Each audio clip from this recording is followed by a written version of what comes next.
But it absolutely, when you have two opposing factions on the political spectrum that are equally extreme, they would loop back around, and they, like you said, they're a horseshoe, and they have a lot of things in common. And one of the most glaring things is the hatred of Jews. Joined by Eylon Levy. Thank you very much for joining us. Thank you for being here with us. Eylon the Record. Let's play a game. I'm going to read you two tweets, and you tell me whether they're from the far right or the far left. Well, you're listening, so don't tell me, just think it. Here's the first. There's no point in celebrating Independence Day until America is independent from Israel. We are an occupied nation. And here's the second. Britain is a Zionist state. I've woken up to the horrible realization that my country has been invaded and occupied by a foreign entity, Israel. Right under our noses, Zionism pervades every facet of our society to our detriment, against our national interests, centering the demands of British Zionists to favor Israel. Resist, resist, resist. End quote. Guessed it yet? Well, the first tweet was from American right-wing influencer Dan Bilzerian, he who believes Jewish supremacy is the greatest threat to the world today and blames Jews for what else? 9/11 and, of course, the assassination of JFK. The second came from the far-left academic Dr. Shola Mos Shogbamimu, a friend of Mehdi Hassan who has called Israel the synagogue of Satan. That's one of her favorite phrases. Now, I don't know which way the arc of justice bends, but the arc of Jew hatred bends into a horseshoe that, pardon my French, is covered in horse shit. Once you see that pattern, it's everywhere. Sometimes it even brings people together. Recently, I saw Rahmeh Al-Adwan, the British-Palestinian doctor, suspended over anti-Semitic social media posts, and believe me, there is a very high bar for that in Britain, promoting far-right influencer Nick Fuentes. Why? Because his claim that, quote, the overriding power structure in the world today is, you guessed it, Jewish supremacy, was exactly what she's been peddling. And sometimes the two ends of the horseshoe repel each other, like magnets that are held too close together. Like when Nick Fuentes and far-left influencer Hassan Piker took bites out of each other on Twitter because Piker thinks that ICE is Zionist, don't ask why, and Fuentes thinks that mass immigration is the most Jewish policy of all, and accused Piker of being a collaborator. Once you see that pattern, it's everywhere. But not everyone sees it.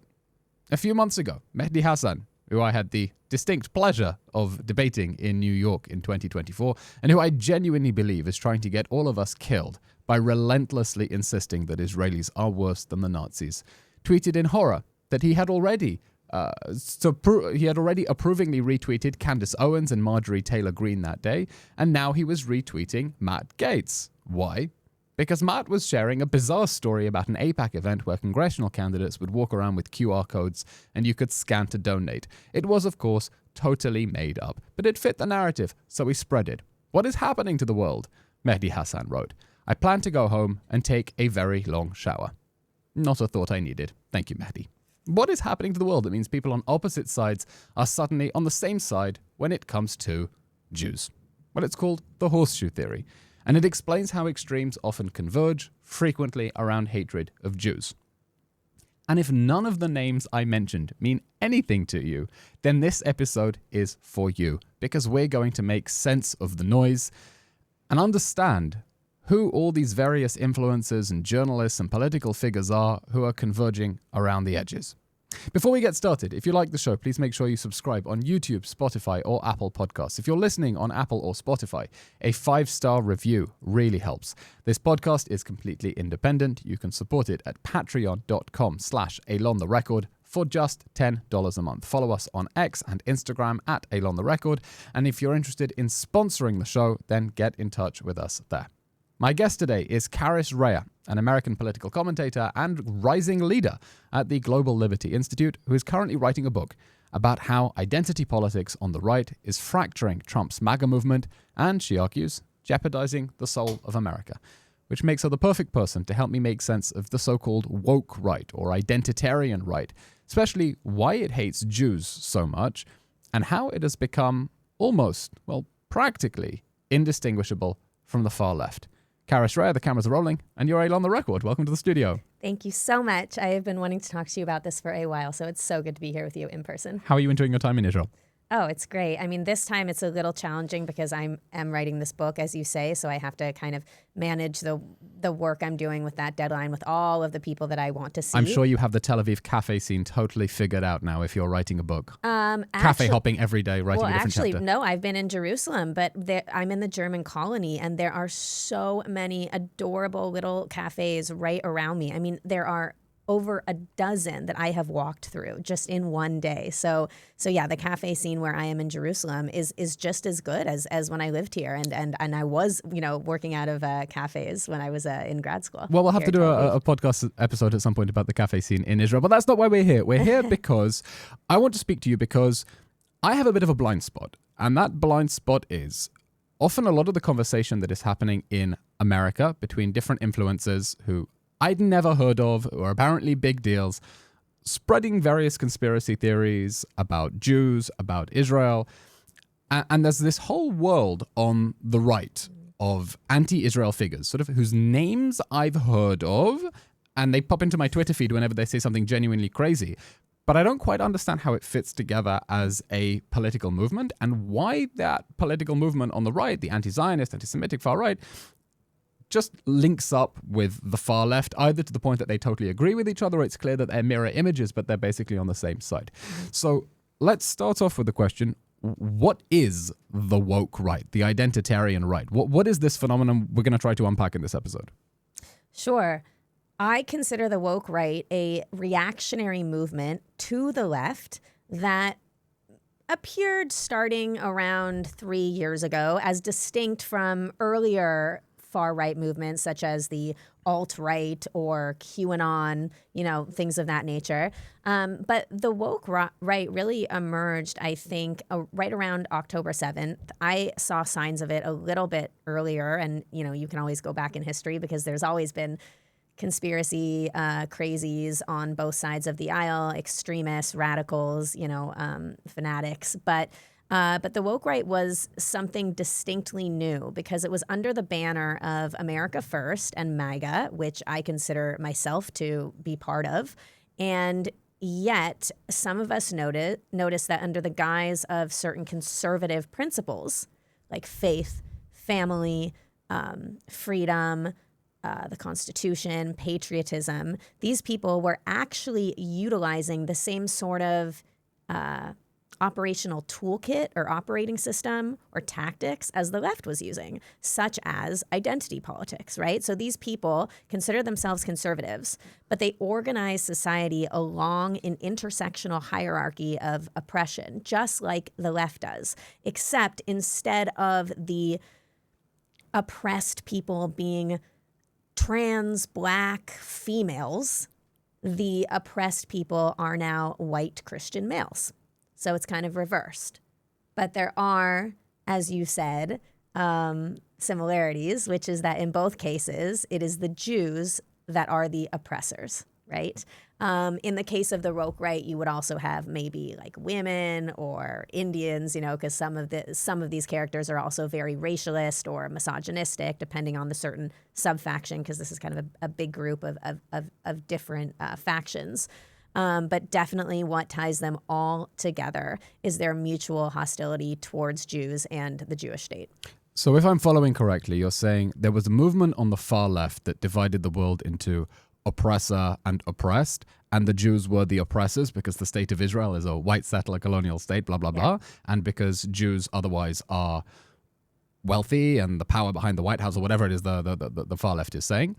And then as part of a reaction to that, you have people saying, hang on, this intersectional alliance of minorities is now oppressing Christian white men. Yeah. And the people who are behind that alliance on the far left are, in fact, Jewish progressives. Right. That's the reaction that's taking place here? Completely. Yeah, because with the progressive we really left, can't get a break. Yeah, we cannot. And the progressive left saw the oppressors as the Christian white males, right? But in the woke rights version, the Christian white males are the oppressed, the archetypal victims a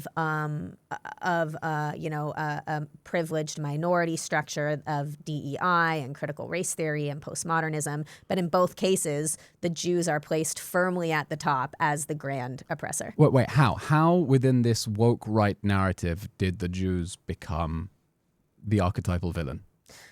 Well, for a few reasons. I mean, one, we know how anti-Semitism works. It's essentially it's a void. It's a bottomless pit, and you throw into it whatever you need the Jew to be in order to avoid taking responsibility for your own life or for your society's problems or for your country's issues that they're having. So Jews can play whatever role you want them to be, right? They can be capitalists or communists or, cosmopolitans or, rural, like lowlifes or whatever you want them to be. And so it makes sense that the Jew is the perfect example of the horseshoe manifested. It's not the only one. It's not the only example.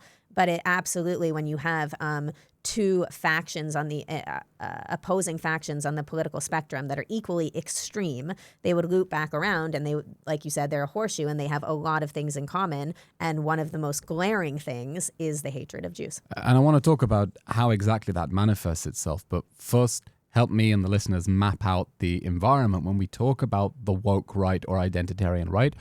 Who are the major names we should be paying attention to? Well, it depends if you're talking about in front of the scenes or behind the scenes, right? The woke right is a very loose cohort of characters that come from different factions of MAGA, or increasingly American First, because some of these people are now splitting off from MAGA and saying that they're America First, which is somehow distinct from MAGA. I digress. So you have groups like the Groypers, which are part of the alt-right, right, which also includes like neo-Nazis or like Christian ethno-nationalists, right? You have These are the followers of Nick Fuentes who operate under the totem of that cartoon frog. Exactly, Pepe the Frog, yeah, Okay. which originated in 4chan, the 4chan forum, I believe. But then you also have some people that are part of like the libertarian movement, or what's called like the paleoconservative faction of the right. These people are, isolationists, but they're more of the kind of like Ron Paul, Pat Buchanan variety, not so much the Christian theocratic variety, So there's different sub-factions there. There's also some people from the health freedom movement, which I was very involved in, who just took a nasty turn. Health freedom? Yeah, like the MAGA movement, the Make America Healthy Again movement, which began by Robert F. Kennedy Jr. in America, who's now HHS secretary in the States under Trump. So, there's these different sub-factions that came together, and we're kind of calling all of them the woke right, but there's different players involved. The main ones that your audience would likely be familiar with, the names everybody knows, are Tucker Carlson, Candace Owens, Nick Fuentes, Steve Bannon, Matt Gaetz. These are the prominent podcasters, the cultural figures that have really made a name for themselves in terms of the sinister new movement. But there's a lot of people that, even podcasters that are equally problematic. They're just not names we know, but they have incredible purchase, especially with the youth on apps like TikTok, right? Or Instagram, people with millions of followers, right? So I've mapped out over 100 of these people. And then there's also a lot of the funders of this behind the scenes. Charles Haywood is a big funder of a lot of this nonsense, which is a name that a lot of people don't know. He's a treat. And George O'Neill, who funds the American Conservative, which is a Pat Buchanan outlet in America, a magazine that has been pushing a lot of this really sinister extremist stuff on the right.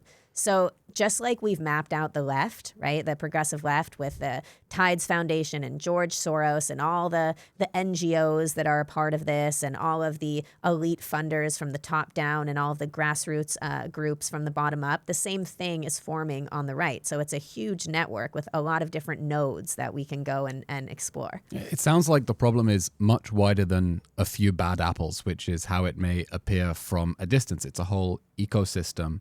One might even say echo chamber that is amplifying its own internal message. But let's put the question of the Jews and how they fit within this worldview to one side.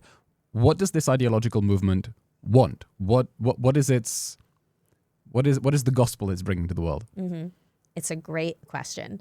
A lot of people think that, especially Jews, are thinking that these people are just anti-Israel and anti-Semitic, and they stop there. But in actuality, these people have a vision for America that is wholly at odds with, I would say, the Trump doctrine and also the Constitution, which is why I call them post-constitutional. So these people believe that America has the American project, which is based on classical liberalism, right? Big L liberalism, has largely failed, created decadence, massive immigration, all the things that we see today that, have just spiraled out of control. And therefore, the answer is essentially to tear down our democratic norms, rule of law, elections, constitutional limits, and replace it in their image. Now, what is their image? It depends on the person and it depends on the group. Some of these people want a Christian theocracy. Some of these theocracy, right? They literally want a socially conservative, centralized government that is policing religion in the states. So much for the First Amendment, right? Where in some cases people are forced by law to present as Christian, even if they are Jewish or Muslim in their private lives. I mean, it's very, very sinister, radical stuff. They see Handmaid's Tale not as a warning, but as a model. Yeah. I mean, I think some of them do. But then others have these weird visions of an AI technocracy, sort of a technocratic class where you have these scientific elites that are controlling everything. And once again, they're doing away with the rule of law and all this kind of stuff because they know better. Others want what they see as a corporate monarchy. So a lot of them are really into this idea of having a monarch, not so much as not in terms of an actual king, but in terms of one leader who has complete power and makes decisions. But they say that this leader would be a virtuous leader, and therefore the decisions that would be made would be for the common good. So that's another way these people sound like the left, is because a lot of these people consider themselves, quote, common good conservatism. Common good conservatives. Common good is a phrase that we hear from the communist left. So there's a lot of similarities here, but there's a reason doesn't sound very American. It's not. That's why, I think that this is so much bigger than Israel and anti-Semitism. I think that these people are profoundly anti-American. The problem is that it's very hard to identify them as such because unlike the left, which is very open about their contempt for America and America's founding, these people are pretending to be patriots and extremely pro-America. So wait, people like the major names, Tucker Carlson, Candace Owens, where do they fit within this spectrum? So Tucker Carlson's ideology is very difficult to pin down because he contradicts himself at every turn. And if you actually read his newsletters and you watch his shows, you're here so I don't have to. And I think that's a good thing. But I would just say that there are some things that we know for sure in terms of what Tucker wants. Tucker wants in America that is focused at all costs on domestic issues with no regard for our enemies. So China, Iran, North Korea. He sees no problem with a multipolar world. A multipolar world means that essentially the post-World War II era of American dominance or American exceptionalism is over. America has retreated into itself. It looks no different than Canada or Europe, and the world is now controlled by the respective superpowers that are policing their own region. So Russia has Europe, and China has Asia. And maybe Chile or Venezuela or Colombia has South America. Whatever. Wait, who gets us? Who gets us in terms of us Israel? Yes, because us for me is us America. No, we're in Israel now. Who gets this place? Right. Who would be controlling the Middle East in that realm? That would be Iran. Right. That's what Tucker wants. Yeah. Tucker is a shill for Islamism now. He's literally on a tour right now of the Middle East, of the Gulf countries, where he is going around talking about how well Christians are treated in Islamist countries and going to basically like every country except the one that he's always talking about, which is here, Israel. Except he's apparently going to be coming here in a few days to interview Huckabee. Which we're going to encounter a unique Middle East weather phenomenon called the shitstorm.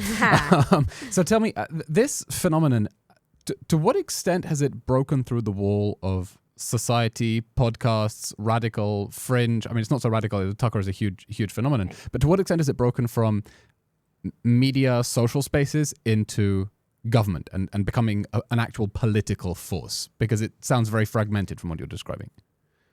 So until yesterday or the day before, I would have said this was largely cultural, and that the only ways in which this has really infiltrated the political realm is through dog whistles, right? Like, for example, people are kind of worried about J.D. Vance because he uses a lot of dog whistles that make it seem like he aligns with the more Tucker vision of society, or like what? Like when he refuses to condemn people for nasty things they say about his like racial epithets about his wife. I was thinking, that's seriously problematic in my eyes. But even just, stuff about how, he will not acknowledge the anti-Semitism that is now so obvious to everybody else by his best friend Tucker Carlson.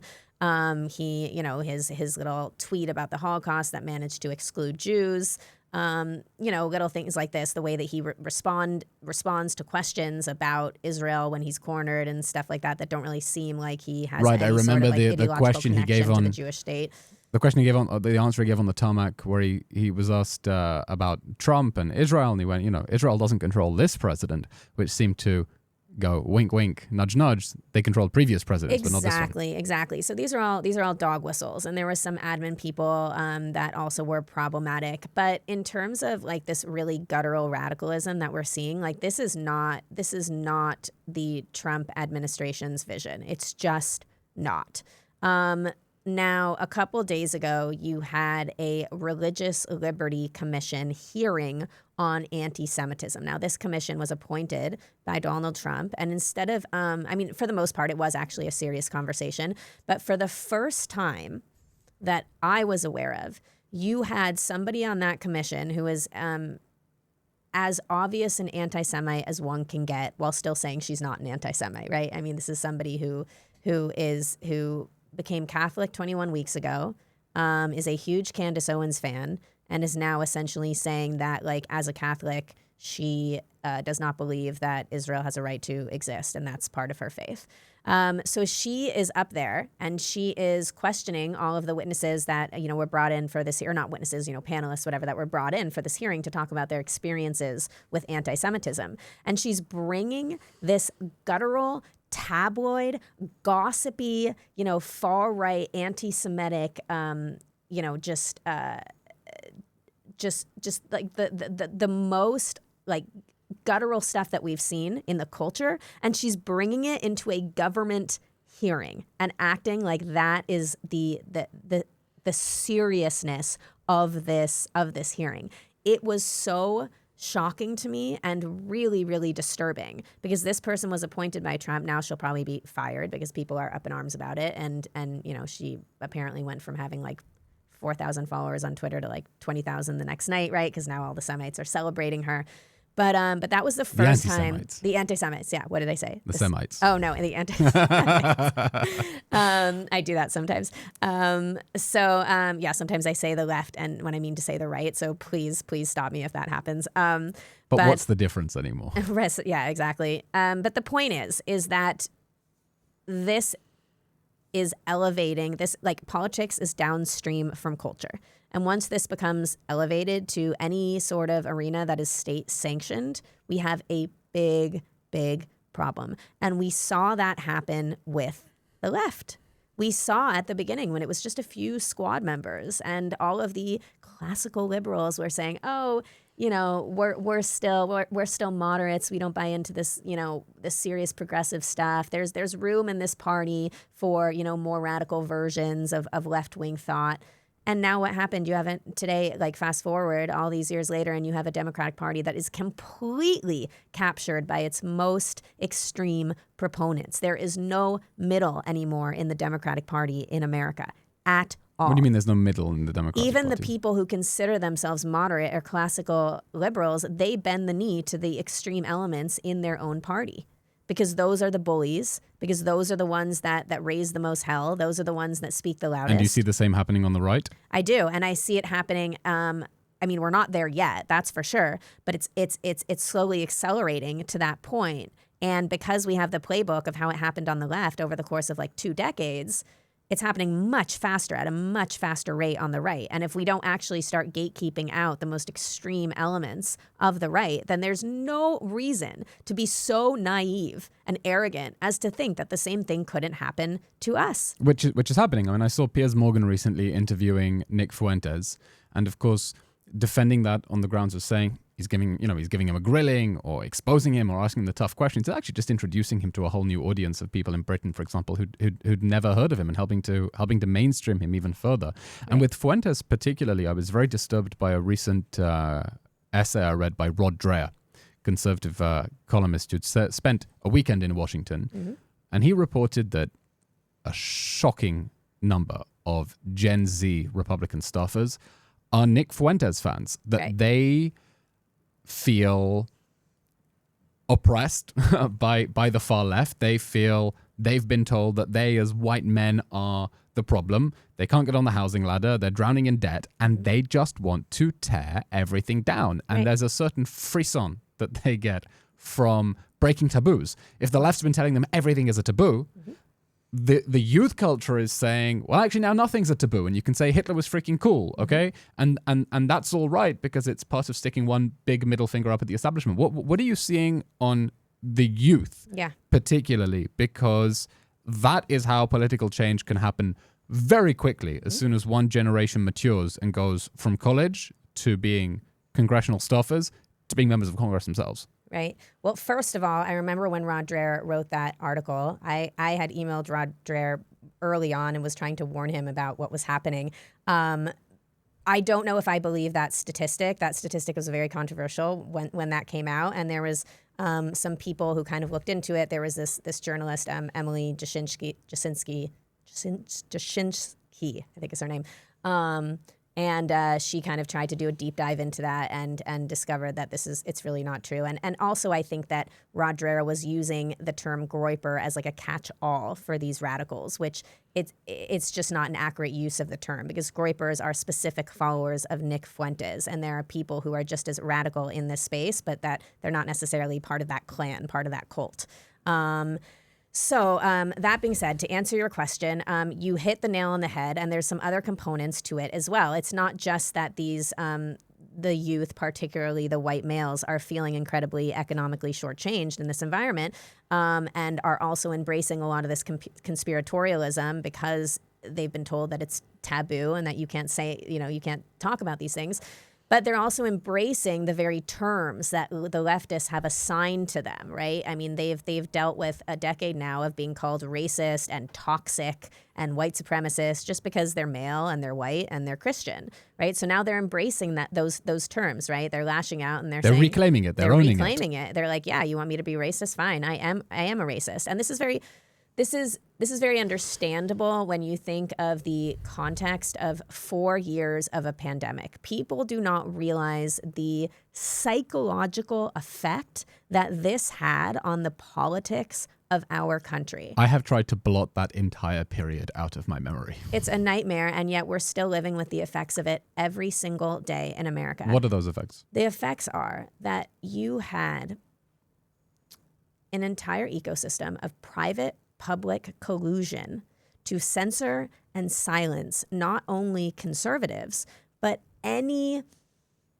apolitical health officials or doctors or scientists who were questioning the pandemic official narrative from the top down. So people who were questioning whether the coronavirus really came from a wet market. Maybe it came from a lab in Wuhan. They said that, bam, they were labeled conspiracy theorists. They were called kooks and cranks, right? And they were not entertained. Really amazing scientists, or doctors, some at Harvard or MIT or Stanford, who were coming out and saying this social distancing stuff is completely arbitrary. 6 feet is not. There's no scientific basis. Questioning the lockdowns. lock down healthy people in a pandemic, you quarantine the sick people. This has never been tried before. Talking about the essentially centralization of power by the governors who really used this disaster, this catastrophe as a way to seize power. And during that time, there were also other things that were happening, like the whole Russiagate scandal, which was a very sinister conspiratorial plot by the Obama campaign and the Clintons to essentially spy on Trump and get the public to believe that he was somehow a Russian asset, which we know is completely bogus. And yet this was the narrative planted in the public for like a whole entire year, right? And then you had the whole Hunter Biden laptop scandal, which was so sinister. The whole like Biden crime family, the whole mafia family that the Bidens have turned into, and how that story was censored by social media right before the election in order to guarantee a Biden win. This whole censorship industrial complex blackpilled so many Americans, not just conservatives. Yes, bring me into the lingo. It made us bitter. It made us distrustful of our institutions, of our government, of society as a whole, as the powers that be. It made us feel hopeless, like we don't have any control. We don't have a voice. We don't have, essentially feeling like our societies have failed us in every single way.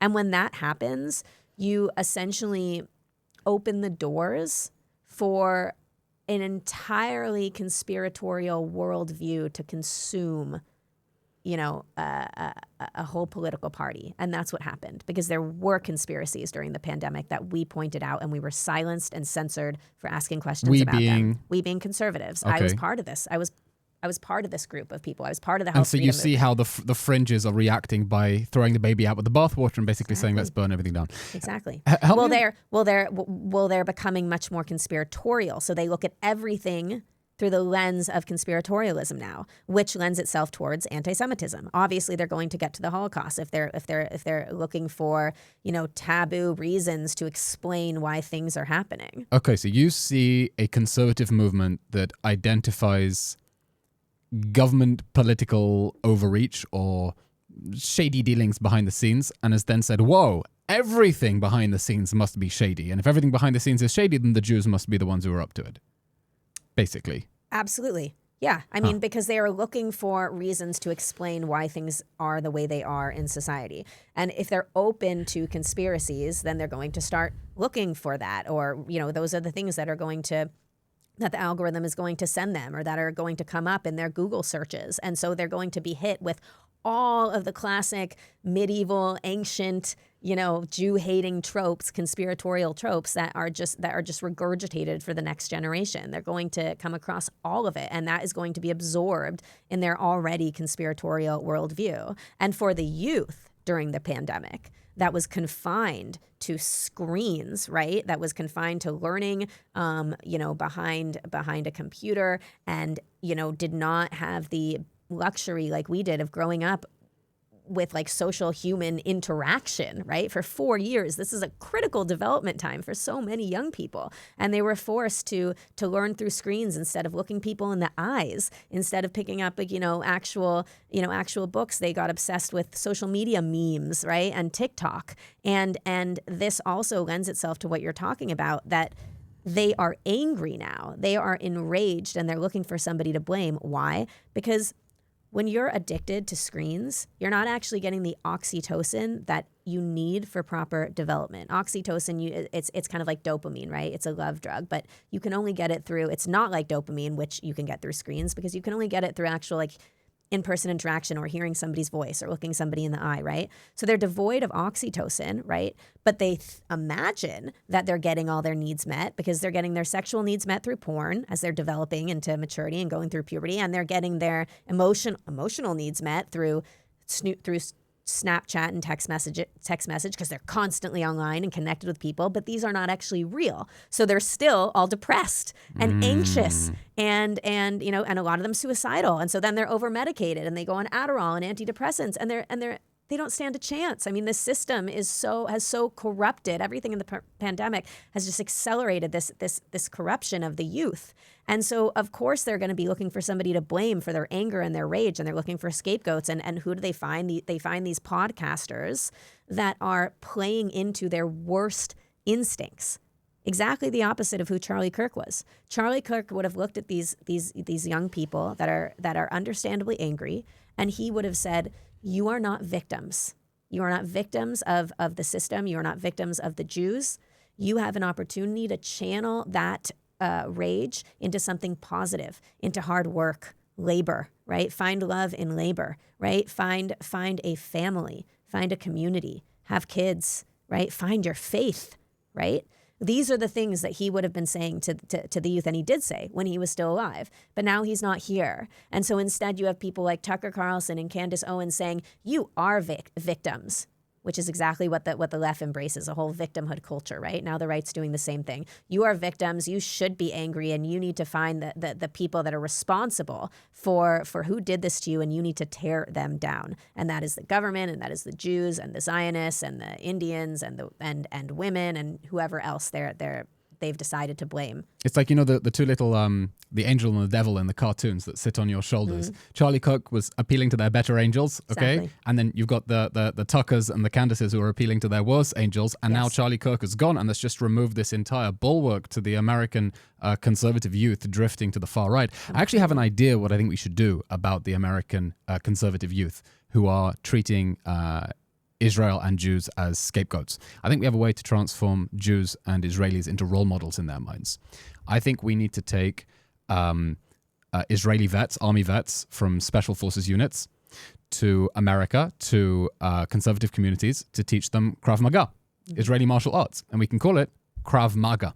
Oh my God, I love that. Okay, if you This have is anyone great. who wants to fund this idea. Did you just come up with this No, right no, now? no, I've been sitting on it for a while. This is a really good idea. We can call it Krav Maga, and you can get like burly Israeli special forces guys who are proper badass to help these young men channel their rage through, in a healthy way, self-defense in a way that defines Jews and Israelis as role models rather than scapegoats. It's a fantastic idea because Krav Maga. Unfortunately, you have a whole manosphere culture that is teaching these people a completely erroneous version of what masculinity is, right? They are teaching these kids that actually like alpha males need to be triumphant and dominant over women, or in the case of Nick Fuentes, like he's saying, like it's actually gay to be married, and let's face it, a lot of these like gripper manosphere types are like undeniably homosexual. Mm-hmm. Like that is something that a lot of us have pointed out as certain certain text messages have been leaked or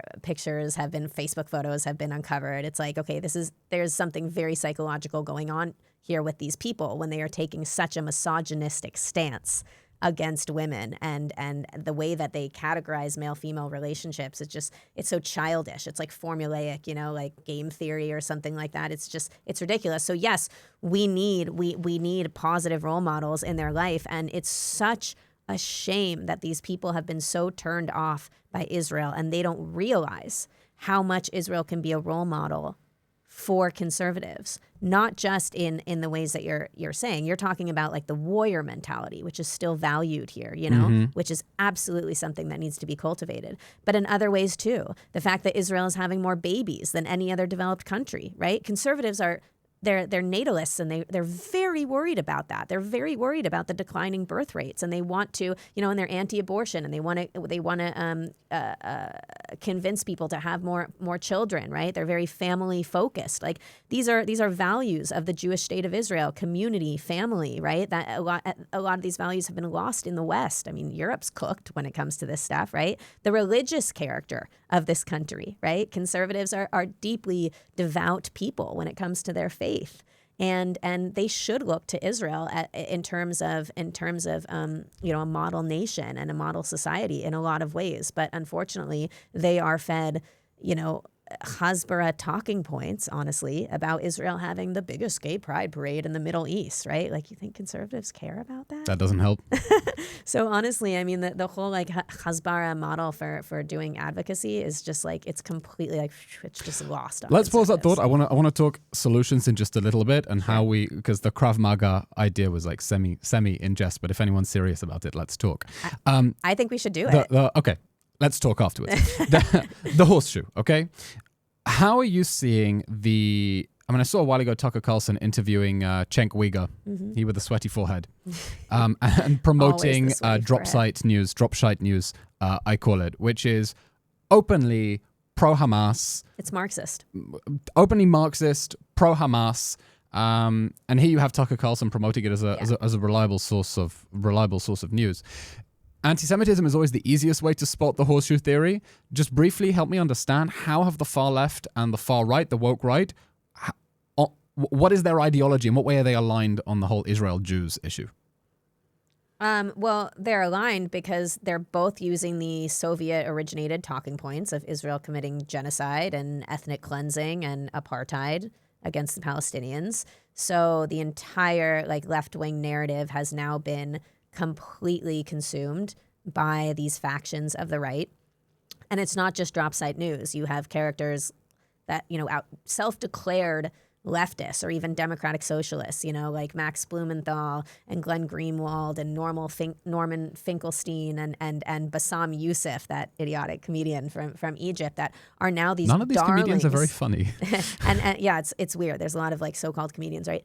And these have become darlings of the woke right now. And not just Tucker Carlson, but Candace and Steve Bannon and Matt Gaetz. They feature these people on their show and they lie to their viewers. They lie by omission because they don't tell their viewers that these people are not actually conservative, but they're endorsing them on their shows. Tucker does this with every other guest he has now on his show. He pretends they're conservatives. He had George Galloway, the head of the Socialist Workers' Party in Britain, on his show, and he said this is one of the most conservative politicians in Britain. This is how the right is now, Socially, new right, yes. The new right is now channeling this left-wing agenda in foreign policy, but also increasingly in economics and trade and even immigration into the right. And they're infecting the right to actually become left-wing populist, much in the vein of Bernie Sanders. So talk about the horseshoe theory. Like this is very, very, very sinister because you literally have left-wing populism that is gaining purchase in certain right-wing circles. Look at somebody like Jackson Hinkle. He's a MAGA communist. That's what he calls himself. Is that an oxymoron? Seems to be a complete paradox, right? And yet there's now trends like this that are happening. So okay, so look, on the issue of Jews in Israel, we're seeing the far right and the far left linking up around the same Soviet ideology of Israel as an apartheid, you genocidal, do see profound colonial. differences. There is the whole theological thing that's happening on the right, which we haven't gotten into. I'm coming from different places. On the Jewish Israel issue specifically, they believe the same arguments basically about Israel and the Jews being the root of all the problems and everything that's wrong in the world, and that you need to solve it in order to redeem the world. It was classic anti-Semitism. In what other ways are we seeing the far left and the far right linking up, and are we seeing that turning into any actual political partnerships, or are these like two separate echo chambers that are just beginning to cross-pollinate at the moment? So you see them linking up in terms of foreign policy increasingly, right? You have activist groups like Code Pink, right? Pro-CCP, so-called anti-war, radical feminist groups that are now joining forces with former Congresswoman Marjorie Taylor Greene, right? Or you have Congressman Thomas Massey, who's kind of like a Pat Buchanan revivalist. He's like he's much in the same vein of like the libertarian paleo conservatives in terms of his policies. He's joining he's co-authoring and co-sponsoring bills with people like Rashida Tlaib and Ilhan Omar and AOC and people like that. So yeah, this is happening in ways that are not even necessarily related to Israel and Jews. It's also happening in certain like economic projects, like I told you, like the whole like Elizabeth Warren, Bernie Sanders vision for for economics which is a much more kind of centralized, federally controlled capitalist system, is now gaining purchase. Wait, hang on. Right. If that's what the woke right wants and economically they're aligned, what's the difference with the woke left at all? On what do they disagree? It depends, right? Because it also depends which faction of the woke right you're talking about, right? Like there are certain figures under the woke right that I wouldn't necessarily say want in a Elizabeth Warren style of market capitalism or anything like that, but some of them do, and some of them are very prominent figures. So it just depends. It's not all of the woke right. There's a lot of nuances here, but some of them are increasingly becoming sympathetic to illegal immigrants. Okay, you even had Tucker Carlson in his newsletter like excoriating ICE for the killing of Renee Good, which she kind of became like another George Floyd figure in America.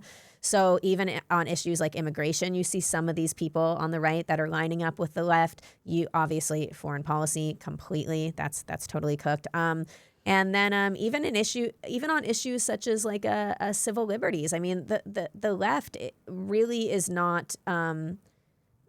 They're not constitutionally oriented. They're much more likely to bend the rules to fit whatever they believe is the virtuous right thing to do. They don't look at the founding of our country and the principles of which America is based, which are largely biblical. They don't see this as rules or guidelines which all Americans must abide by in order to live in this nation. They have their own kind of their own ideological ideas about virtue and vice and right and wrong, and that is how they believe America should be organized. American conservatives, I mean, it's in the name, conservative. They are trying to preserve something. They are trying to preserve the founding of America, the founding vision, the constitutional vision. But many of these figures on the new right, or the identitarian right, are just like the left in that they're neo-revolutionary or neo-reactionary. They want to tear down these structures, as I mentioned, and they want a new America. Now it might be a fascist America, not a communist America.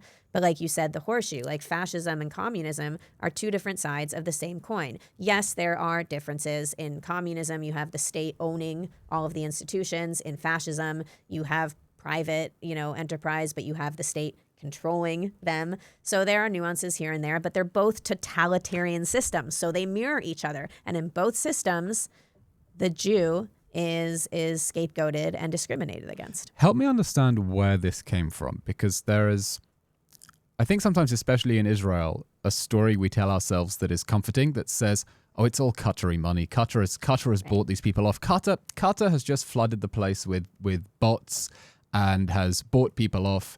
And so it's an artificial phenomenon that's funded by Qatari oil money. Mm. Is it?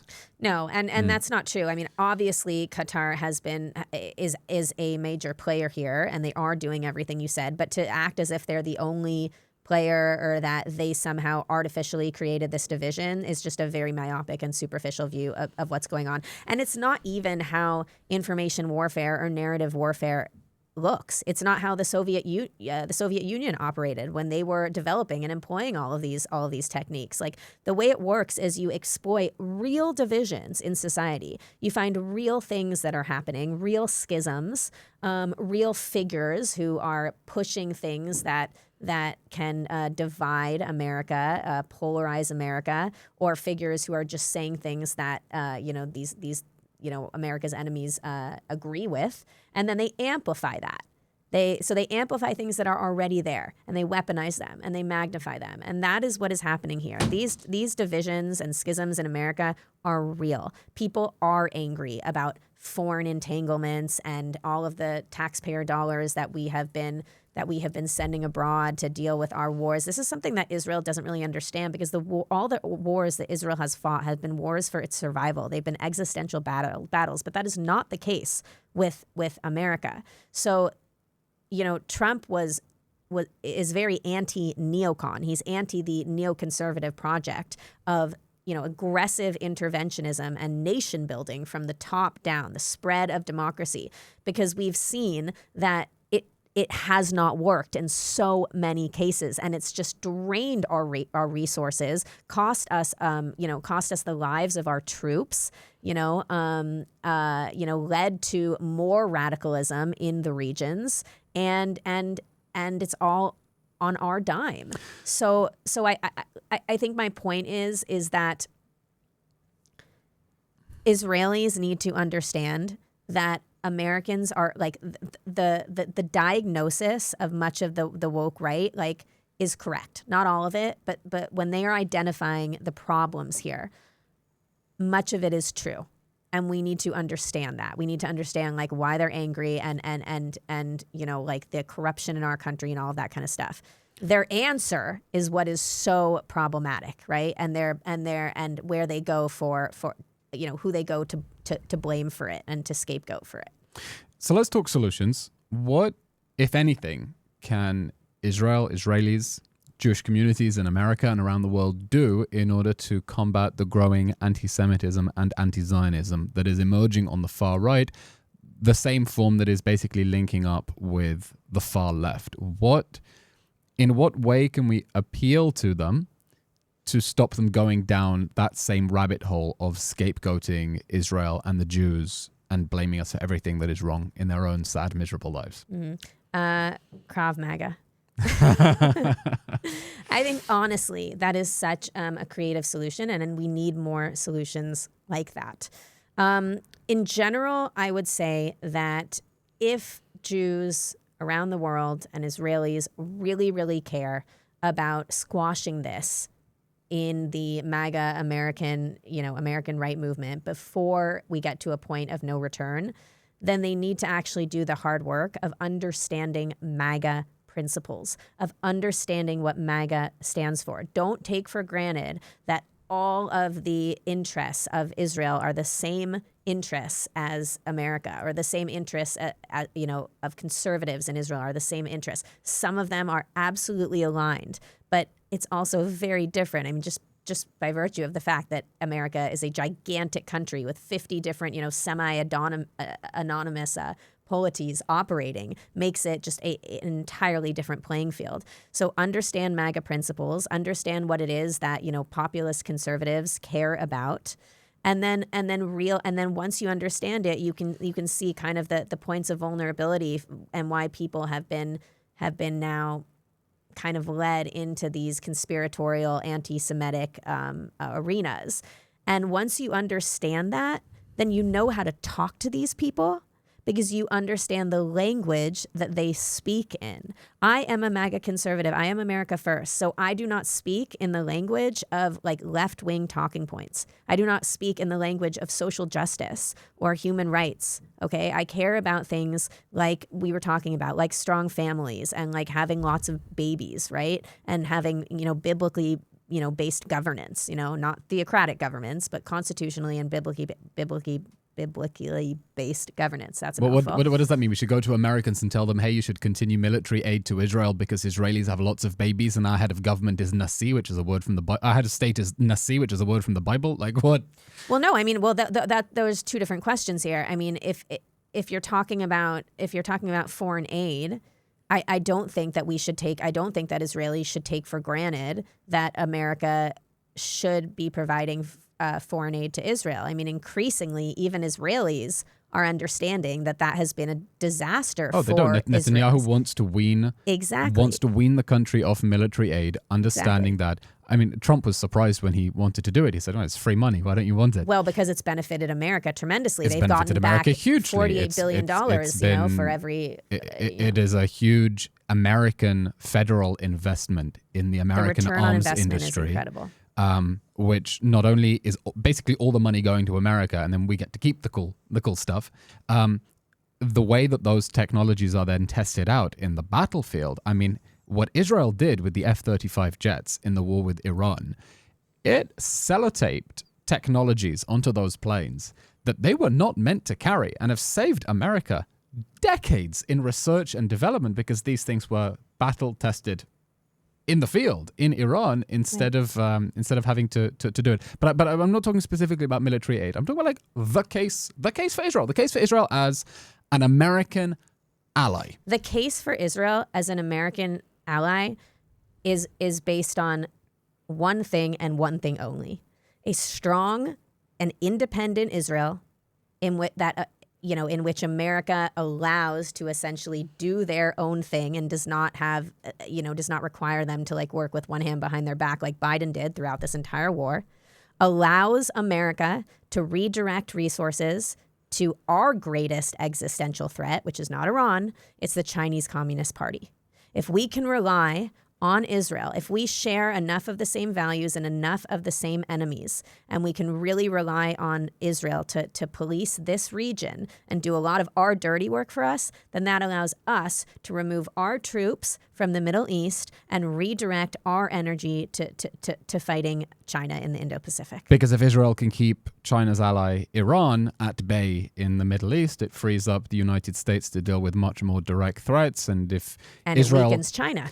And if Israel is weak and finds itself getting preyed upon by terrorist forces on all of its borders, the United States is just going to be sucked in one way or another because there's a crisis around the world that America is inevitably going to have to deal with. So it's America's interest in having a strong, independent Israel. Yeah, and why is America going to inevitably have to deal with it? Because if she doesn't, then it'll be Russia, Iran, and China that are swooping in to deal with it.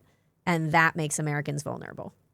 So America has to go into regions that they wouldn't necessarily, do not necessarily have any sort of like interest in, except for the fact that our enemies are watching, and they know that the more that they can expand their influence, the closer they have to getting to America. This is why Iran and Russia and China have been completely steeped under our very eyes, immersed in South America. Like, why are they so interested in this region? It is because it is close to America. They have been setting up shop in Nicaragua, in Chile, in Colombia, in Cuba. We all know Venezuela, like in Bolivia. Okay, I understand the argument from Israel. The United States needs a strong and independent Israel because it is holding China's allies at bay. Yes. If it does not, we're going to find China and other enemies of the United States getting sucked into regions where America has vital interests and America is going to be forced onto the checkboard. Help me understand maybe from the perspective of the American Jewish community what they can be doing. I mean, do you think that in any ways the American Jewish community has maybe shot itself in the foot in the way that it has been trying to deal with the identitarian right, perhaps the ways that it has tried to create safety for the American Jewish community by allying itself with other minorities or I mean, what can they be doing? Absolutely, especially if they're leftists that don't actually leftist groups like minority activist groups or something that don't actually have our back, right? Like we saw after October 7th. So yes, absolutely, American Jews have shot themselves in the foot. The legacy institutions in America that are fighting anti-Semitism, I don't think have moved the needle one single bit on this. I mean, I'm sure the ADL would disagree with me, but in terms of the general culture, I mean, anti-Semitism is only increasing and skyrocketing, frankly. I mean, So what can American Jews do to move the needle on the conservative right? Well, I can tell you what they should not do. I can tell you what they need to stop doing. They need to stop advocating for censorship and for deplatforming people off of social media like the ADL and like Jonathan Greenblatt does. First of all, it's not going to help them. It won't. Because that emboldens these people. And it's true that like they might get pushed into more fringe spaces where they belong, but over time, what you are going to see is that the same forces that are censoring the people that you don't like are going to censor you. So in the long run, it's not going to help, and it is antithetical to our spirit of free speech in America. Okay, so, unless somebody is like clearly violating the law, inciting violence or, talking about committing a terrorist attack or is like a bot or, you know what I mean, not like a real, then do not talk about like policing hate speech. Hate speech is protected under the First Amendment. It is a First Amendment right, unlike in like Germany where they literally have, it's like illegal to deny the Holocaust. That is not in the American spirit, and Jews need to understand that. And so I think that that's something that they should refrain from doing. And I think and one positive thing they can do, apart from funding my scheme for Krav Maga? One positive thing they can do. I think one positive thing that Jews can do that will, benefit us and our entire nation is by strengthening the bond with Christians. We didn't even touch on this, but the church is being heavily, heavily, heavily targeted right now, both evangelicals and Catholics in America, by all of the foreign, forces that are trying to weaken and divide and destroy us. And we are losing the evangelical support for Israel. And it's such a shame because for decades, the evangelicals in America have been a beacon of genuine love for the Jewish people and the Jewish state. And Jews have not taken advantage of that and cultivated these bonds. There are very few groups that have been doing that over the years, very few Jewish and Israeli groups, some great ones, but certainly not enough. So I would say, we Jews need to, stop being scared, of the past persecution of our people, primarily by Christians, and understand that Christians today are the only thing separating a safe America from a not safe America for Jews. If we lose the evangelicals, which is slowly happening, America will not be a safe place for Jews, and politics will follow from that, because the evangelical love for Israel and for Jews is actually based on the same principles that America is based on, which are biblical. It is about the Decalogue, the Ten Commandments, like Moses and Mount Sinai. And evangelicals understand that. They understand the continuity of history from the Old Testament to the New Testament. It's not all just about these end time scenarios or anything like that. Which is a worldview that is maybe difficult for more secular Jews to get their heads around, but maybe here is where Orthodox American Jews can perhaps play a bigger role because they're more connected to that thinking of that language. Cultivate ties with your Christian neighbors, because I have been to I was at an event last month at a random church in Leesburg, Virginia, packed, hundreds of people, and the name of the event, I was probably one of 5 Jews there, and the name of the event was Rising Antisemitism in Christian Conservative Circles. Christians are worried about this. They are very worried about what is happening, and they are sitting there in an isolated bubble, just waiting to be acknowledged for their support of us and their love of us. And yet we are in our little silos, and we are so traumatized from the past that we haven't taken the steps to actually cultivate and strengthen those bonds. Karys, this has been a really fascinating episode. I have learned an absolute ton. People who want to learn more from you, where can they go? Where are you active? I'm active on X. That's the only social media that's public and where I have all of my political your handle points being of view. My handle is Rhea Karys, so it's my last name and then my first name. Do you want to spell that for us? Yeah, at RHEAKARYS. And other than that, I do have a newsletter where I send out about 3 emails, 1 email 5 days a week with about 3 articles that you don't necessarily see in the mainstream media. But it's a lot. If you are the kind of person, maybe if you're like a boomer and you don't have anything to do but read articles all day and you want to sign up for my newsletter, you can send me Don't knock them. They're a very respected part of my audience. I'm not even saying it like it's a bad thing, because I'm kind of in that camp, right? I mean, I'm sending out the articles, so I'm actually the one reading all of them. But if you're a loser like me and you want to just read articles all day and you want to receive an email all day, you can also just shoot me an email, reyasdailylist@gmail.com, or send me a message on X. And when is your book coming out? This year. I have my first manuscript due in May. Does it have a title? No, we have been it had a title at one point, and then, things are just developing so quickly with this. It's such a relevant, and timely topic. So certain things that we were considering for titles are just no longer relevant. So we haven't landed on a good one. Okay. If you think of any, though, let me know. Okay. Well, viewers, please do comment on the YouTube comments or wherever you're watching, and you can suggest a name for Karys' book. I'll make the proposal. Krav Maga, let's call it that. Karys Rhea, thank you so much for coming on the podcast. Thank you so much, Eylon. And that is it for this episode. Today's question comes from Patreon subscriber Sammy from New Jersey. What did you think of the Super Bowl? Sammy, I assume you're not talking about Bad Bunny's halftime act, but Bob Kraft's absolute waste of money advert against anti-Semitism. Look, let's put the obvious aside.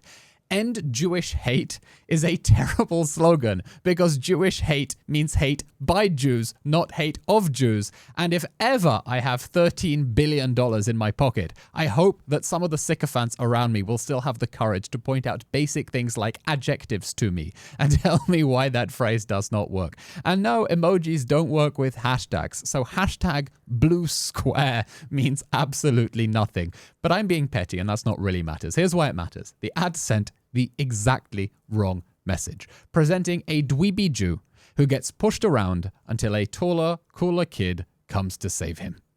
That is not what we want to teach Gen Z. We want to teach them they're Gen Zionists. They stand up for themselves against the bullies. For years, American Jewry was begging to be seen as the right kind of minority, leaning into the language of victimhood. But that trains people not to take us seriously. Sympathy is not the same thing as respect, and pity has never protected anyone. That is what the founders of Israel understood. If someone calls you a dirty Jew, you punch him in the nose, or you stand up for yourself. And if there is no hope, and you don't think that you can fix the environment around you, then you leave and you build a freaking awesome life in your own homeland where you're wanted. So a young American Jew who's getting pushed into the locker and being told he's a dirty Jew shouldn't just look around moping, waiting for someone to come and save him. He needs to stand up for himself. And if he doesn't think that this is an environment he wants to live in, then he can come to Israel, serve in the army, be proper badass, and build a really amazing life. So we can all agree it's time to stop asking to be understood through someone else's moral lens. We don't need to squeeze ourselves into a story that only makes sense if we're weak, and we don't need approval from people who only recognize dignity through suffering. We speak as Jews with history, strength, complexity, and self-respect, not as victims auditioning for sympathy. And the ad didn't just send the wrong message. It totally ignored the nature of modern Jew hatred. Yes, Jews are still being called dirty Jew. I was in Toronto about a year ago speaking to students, and I was shocked to hear them telling me that they'd been called dirty Jew. But they're much more likely to be called white colonizers or genocide apologists, or to have one person shouting Christ is king at them and another free Palestine.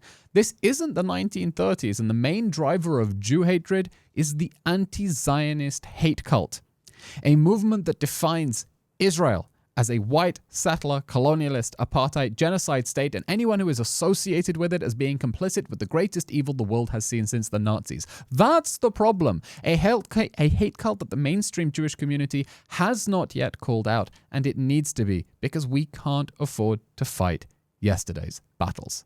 We're looking to the future. So if you want to help keep this podcast independent, you can support us at patreon.com/EylON the Record for just $10 a month, and you can ask a question for next week's episode. If you're interested in sponsoring the show, please reach out to us there. If you found the conversation useful, please make sure to subscribe on YouTube, Spotify, or Apple Podcasts. If you're listening on Apple or Spotify, a 5-star review really helps. Follow the podcast on X and Instagram at EylON the Record. This episode was filmed at the M10 Studios in Tel Aviv, which is available for bookings. You can just reach out to them online, and you too can host a podcast from this seat. More conversations coming soon. That was me, EylON the Record.